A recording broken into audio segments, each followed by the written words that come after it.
فاطمہ تربیت کی محتاج کہ فجر کی نماز کے بعد فاطمہ الزہرا رضی اللہ عنہا نماز پڑھ کے سو گئیں. حضور صلی اللہ علیہ وسلم نے حضرت فاطمہ کو دیکھا کہ بیٹی سو رہی ہے فجر کی نماز کے بعد، بیٹی سو رہی، سونے کا ٹائم نہیں ہے اسلام میں، یہ سو رہی ہے. تو حضور نے پاؤں کی ٹھوکر سے بیٹی کو اٹھایا اور فرمایا اے فاطمہ اٹھ جا، اللہ کی قسم یہ مسلمانوں کے سونے کا وقت نہیں ہے، اور اللہ کے فرشتے اس وقت انسانوں کا رزق لے کر آتے ہیں.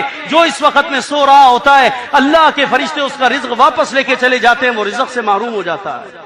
بدترین خصلت فجر کی نماز میں غیر حاضری ہے. اس سے زیادہ بدترین عمل پورے شہر والوں کا کوئی نہیں ہے.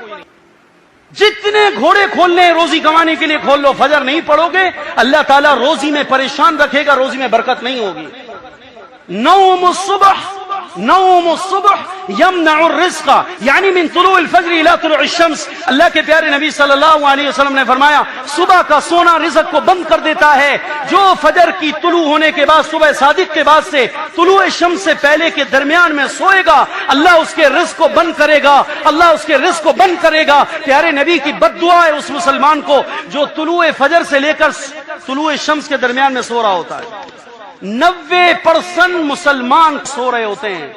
28 سال سے نماز پڑھا رہا ہوں، اپنی آنکھوں سے تجربے دیکھ کر جو ظہر اثر مغرب عشاء کے اندر صف اول میں لڑ رہے ہوتے ہیں وہ بھی بد نصیب بد قسمت فجر میں غیر حاضر ہیں.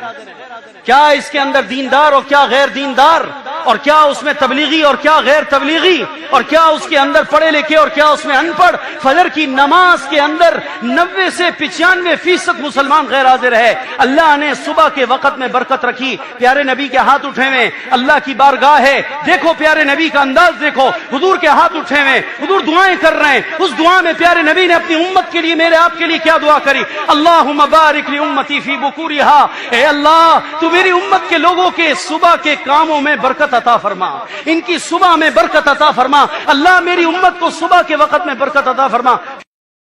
اگر کبھی رہ جائے جماعت سے کوئی بات نہیں، گھر پہ ہی پڑھ لینا، لیکن صبح میں اٹھنا ضرور. انشاءاللہ صبح میں جاگ کی برکت سے بیٹیوں کو اٹھاؤ، بیٹوں کو اٹھاؤ، ننھے کاکے کو اٹھاؤ، ننھے کی اماں کو اٹھاؤ. ننھے کی اماں بھی بڑی شیطان بنی ہوئی ہے، وہ ننھے کے بہانے سے سوتی رہتی ہے کہ ساری رات منڈے نے کیا کیا، مجھے جگایا ہے اس لیے میں نہیں. ننھے کی اماں کی روٹی تمہارے ذمے ہے. اگر ننھے کی اماں نہیں اٹھے گی خدا کی قسم بیگم کی وجہ سے روزگار میں پریشانی آئے گی، بیٹیوں کی وجہ سے پریشانی آئی، بیٹوں کی وجہ سے پریشانی آئی، اماں ابا کی وجہ سے پریشانی آئے گی. کہ نبی کا فرمان ہے نوم الصبح یمنع الرزق من طلوع الفجر الى طلوع الشمس.